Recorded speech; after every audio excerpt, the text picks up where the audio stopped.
sinaksak niyo po yan po ang ginamit niyo pang ganun ng mga bata? Ilang voltage po yan, sir? Ma'am, pag ano po mga 100. Ilang estudyante po yan, sir? Wala po yung mga nag-cut. Sir Ryan, yung mga student nyo po, kinukuryente na daw sila nung umabsent sa buwan ng wika. Attorney, hindi naman po punishment po, sir. So anong tawag mo doon? Paano ba yan, sir? Kaso na po ito. Hapon lang po sila nagpatawag sa school ng mga bata. Ma'am, kahapon lang daw kayo nagpatawag sa school ng mga bata. Ay, tagal ng incident nangyari. Di ba? Wala kayong ginawa. Tapos kahapon lang kayo magpapamiting sa mga estudyante. Eh, tagal na nangyari to. Tapos today lang kayo mag-grace ng concern nyo sa DepEd. To be honest, attorney, si Regional Director nag-chat sa akin kanina. Tatawag daw ang staff ng ni Sir Rafi. So meaning, sir, kung hindi umaksyon, sir, yung wanted sa radyo, hindi pa, sir, aabot sa inyo dyan na level. So meaning, hindi talaga, sir, umaksyon yung Rosario Integrated School ng La Union. So maghumanda ka na, sir, kasi mukhang patong-patong na, sir, may sasampas yung kaso from child abuse.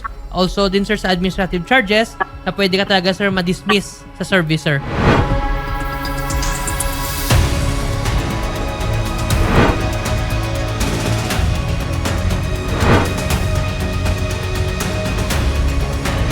Magandang araw po, ma'am. Gusto po namin malaman paano po nagsumbong yung bata po sa inyo. Paano nyo nalaman? Noong September 4, Thursday ng tanghali, dumating siya from school. Tapos po, nagsabi po siya sa akin kung kumusta ako. Kasi every time na dumadating siya from school, kahit sino sa kanilang apat na magkakapatid, tinatanong ko talaga kung kumusta ang school nila. Eh yung time na yon parang baliktad. Parang ako yung kinamusta niya. Tapos po, nung mamay sasabihin ako, sabi niya, dito mismo sa salas. Ano yun, sabi ko? Kinoriente ako ng teacher ko kahapon, sabi po niya. Kasi nga daw po, hindi po ako umattend ng buwan ng wika noong September 2. Pinatayo niya yung mga nag-cutting classes at saka yung nag-absent. Sinong teacher yan, sabi ko? Yung pong si Mr. Ryan Molina, yung pong subject teacher namin, sabi niya. Di, ang ginawa ko po, syempre, bilang nanay, galit na galit ako. Di, kinausap ko siya kung ilan beses siyang kinoriente. Tapos sabi niya, ganito ang ginawa niya. Sinaksak po niya yung extension doon sa may 220. Tapos po, meron pong dalawang clip. Doon po sa dalawang clip, ididip po namin yung kamay na, yung daliri namin. Ito po, sabi niya, doon sa clip ng 20 times, sabi po niya. Tapos nung time po na siya na galit daw si Mr. Molina. Sabi daw po, bilisan mo, ang tagal-tagal mo, pinapatagal mo, may klase pa ako. Sabi daw po niyang ganon. Di bilang estudyante, sumunod sa teacher. Pero nung may pang-pito, napindot na daw niya, na dip niya, talagang hindi na niya kaya, nasasaktan na daw siya. Nakiusap na naman daw siya na, tama na sir. Tapos sinabi daw ni teacher na, hindi, ituloy mo kasi ganito, pinapatagal mo, ang arte-arte mo, sabi daw niyang ganon. Tapos bigla daw gusto ni Mr. Molina, idampi sa katawan niya. Siyempre, aatras yung bata. Hanggang sa galit na daw si Mr. Molina. Tinuloy na lang ng bata yung 20. Yung 20 na dip, tinuloy na lang daw po ng bata para matapos na. Boy, ano ang subject na itinuturo ni Teacher Ryan? EIM po. Electrical Installation and Maintenance. Na-experience nyo na ba na madalas itong ginagawa ni teacher sa mga estudyante? Hindi po. Ngayon, First time ko lang first po. time. Opo. Yung mga kaklase mo, pareho ba ng naramdaman mo na nasasaktan sila doon sa ginawa ni teacher? Opo. Nasasaktan po sila pero tiniis po yung 20 times na kuryente. Ibig sabihin, hindi lang mga lalaki, may mga babae ka ring mga classmates? Wala po. Lahat po kami lalaki lang po. Okay, lahat kayo lalaki. Opo. Pagtapos sa ginawa ni teacher yun, anong sumunod na nangyari? Kwan na po kasi yun, ma'am. Pagtapos po, recess na po. Kaya Okay. lumabas na ako, mag-recess na kayo, sabi niya po. Tapos na po yung kuryente. Tapos, nung umuwi po ako dito sa bahay, yung namamainid po yung pa ako, hindi po ako makalakad. Kaya umiga na lang po ako sa kama ko. Tapos, nung inutawsan po ako ng mama ko na bumili po, hindi po ako makalakad. Tapos, yung ari ko po, masakit po dun sa araw na yun. Yung mga iba mong kaklase, ano nga naramdaman nila? Yung iba po, nasugat po yung kamay nila, yung pinanghawak po. Ayaw mo na bang pumasok ng eskwelahan? Ayoko na po dyan sa dati ko pong school kasi natatakot po ako, baka balikan niya po ako. Okay. May trauma na. Opo. Ma'am, paano ho kayong magdisiplina sa mga anak po ninyo? Hindi ko sila pinalaki sa palo. Hindi ko rin sila pinalaki sa sigaw. Lumaki sila sa mahinahon na pakiusap. Kasi hindi naman sila matigas ang ulo eh. Katunayan, lumaki sa simbahan. Tapos, hindi ko lubos maisip. Si Mr. Molina, wala namang hirap sa mga anak ko. Tapos, siya yung mananakit. Siyempre, ang sakit sa akin nun. Kahit nga palo, hindi ko sila pinapalo. Kasi, ngayon alam ko, aware ako, na pag sinaktan mong bata, may karapatan sila magsumbong. Hindi naman kasi sila yung klase ng bata na matitigas ang ulo, na hindi nakikinig. Isang tingin mo lang dyan, alam na nila. Alam na rin nila kung ano yung protocol dito sa loob ng bahay, kung ano yung rules, kung ano yung gagawin at hindi dapat gawin. Alam na nila yun. Dahil simula bata sila, na-train sila ng maayos. Kaya napakasakit sa loob ko na ibang tao ang mananakit sa anak ko. Hindi ho ako papayag nun. Ano ang naging epekto, ma'am, na napansin ninyo sa inyong anak sa nangyari? Hindi nga lang ho sa anak ko may epekto eh, sa buong pamilya namin. Wala na silang kalayaan na lumabas, natatakot na sila, lalong-lalo na to. Sinira ni Mr. Ryan Molina yung pag-aaral ng anak ko. Ngayon, hirap na hirap kami maghanap ng paaralan para mapasukan niya. Paano na siya ngayon? Yun yung dinulot ni Mr. Ryan Molina na napakahirap tanggapin.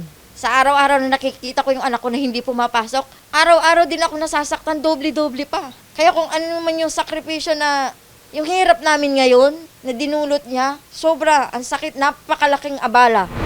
At nabanggit niyo, ma'am, noon, lahat ng kayo ay nag-efforts para miakyat yung kaso na maireklamo ito sa eskwelahan.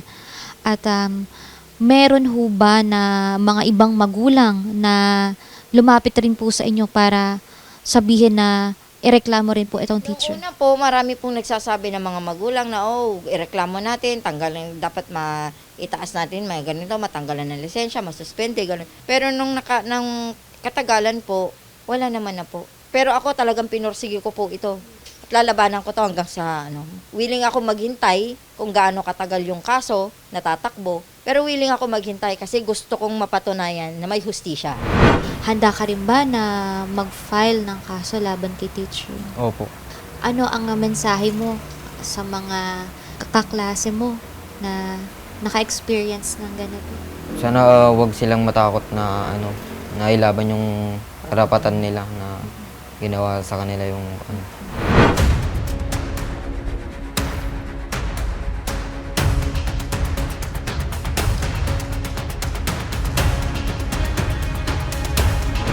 Sir, magandang araw po. Kasama ho namin ang family at ang estudyante. Ano po nga may tutulong po ng MSWD sa nangyaring insidente po dito sa bata? As of now po, nakapaschedule na po si client po natin for psychological evaluation and assessment po. And we're waiting for October 10 kasi yun po yung naibigay na schedule sa amin. Then from that, malalaman na po namin kung ano po yung course of action na gagawin ng psychologist para sa pag-assess doon sa trauma ng bata. Maaari po ba magamit po ito, sir, sa pag-transfer po niya ng ibang eskwelahan at sa pagpa-file din po ng case? Yes po ma'am, magagamit po niya since yun po yung hinahanap ng school ngayon, yung certification po ng psychologist. Mga series of counseling din po ba ito, sir, dito rin po sa opisina po natin? Yes po ma'am, meron din po. Aside from doon po sa psychologist, meron din po dito sa office. And then, i-cover din po ng office ng LGU yung bayad doon sa psychologist po. Pwede rin po maisama, sir, yung magulang din, nabanggit din po kasi na, kumbaga, nagkokos din po sa kanila to ng anxiety dahil yung anak po nila takot din po na makapasok. So, pareho din po sila na nakakaranas po ng pagkabalisa. Ano po ang maaaring maitulong din po natin sa magulang? Meron nag-offer din naman po kami ng family counseling. At may sasama naman po yung parents para yung mother and then pati na rin po yung mga kapatid niya. Sa mga ibang mga bata po na nakaranas ng katulad ng naranasan ng ating biktima, naanyayaan po namin kayo na pumunta po dito sa office para matulungan po namin kayo.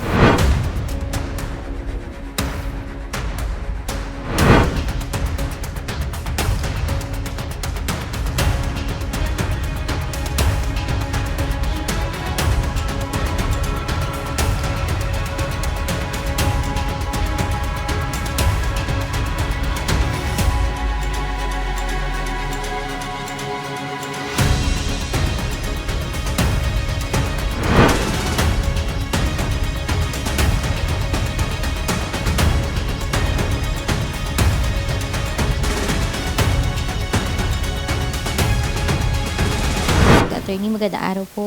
Nandito po kami kasama po ang magulang at estudyante at nais po naming malaman ano po ang naging aksyon ng DepEd regarding po sa isang teacher po na inirereklamo po nila na kinoryente po yung mga ilang estudyante po sa Rosario Integrated School. Mayroon na pong kaso na na-file dito. O, hindi siya na-file pero motu proprio complaint po. Ang ibig sabihin nun ay si Regional Director mismo ang nag-file ng complaint against sa isang teacher. At ngayon ay mayroon na pong resolution, mayroon na rin siyang formal charge, ibig sabihin mayroon na siyang pending case for grave misconduct in relation to violation of the Child Protection Committee under corporal punishment and physical violence. And mayroon na rin siyang mayroon na rin nai-issue na preventive suspension order sa kanya. So si teacher ngayon, si respondent teacher ngayon ay nasa preventive suspension po. Inaantay na rin namin yung kanyang answer doon sa kanyang formal charge. So after ma-receive namin yung formal charge, mag-o-order na ang regional director for the composition of the formal investigation committee that will be headed by the Schools Division Superintendent of La Union or his authorized representative. So after nun po, magkakaroon na ng formal investigation hearing sa SDO La Union. So after po ng formal investigation nila doon, the FIC will submit their formal investigation report to the regional office and within 30 days ay magkakaroon po ng resolution na pipirmahan po ni RD. Gaano po katagal, attorney, yung preventive suspension po at sa formal charge po natin? Ano po ang maari na decision po ng DepEd dito po sa ating teacher? Okay, yung preventive suspension po ay will last for 90 days. So yung 90 days preventive suspension niya, pag hindi po natapos yung formal investigation doon sa SDO La Union, babalik po siya sa kanyang station. Ngayon, doon po sa haba ng formal investigation ng SDO La Union, hindi po natin alam yon. Although, after, pag natapos na yung formal investigation nila, they have also 30 days to submit to the regional office their formal investigation report. Sana po, ito na po yung una at saka last na insidente na ganito. So sa mga teachers natin, kailangan nating iwasan yung mga ganitong mga pangyayari, ano? Kailangan natin tayo kasi yung mga second parent, so kailangan nating alagaan ang ating mga mag-aaral. At kung mayroon mang mga paglabag sa batas o sa mga rules ng DepEd sa mga bata, sabihin nyo kaagad sa mga teachers or sa kinaukulan, sa school heads, para mabigyan kaagad ng aksyon. Open po ang regional office para sa mga complaint.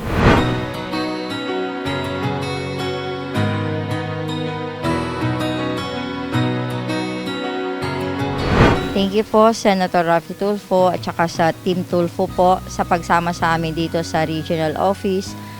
Nasabi po na meron na pong suspension, tapos hintayin na lang po natin yung result ng investigasyon para po sa madaling, sa susunod pa na mangyayari kung halimbawa po na matatanggalan siya ng lisensya o matatanggal sa serbisyo.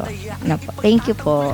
Kahit siya ang mapahiya, ang sarap kapag panatagsan man ng iyong tungtungan dahil merong Raffy Tulfo ka na masusumbungan. Pag sa hirap ang lahat ay gusto mo ng tuldukan, gagawa ng paraan pa siya ang iyong tinakbuhan, di lang basta solusyon sa iyong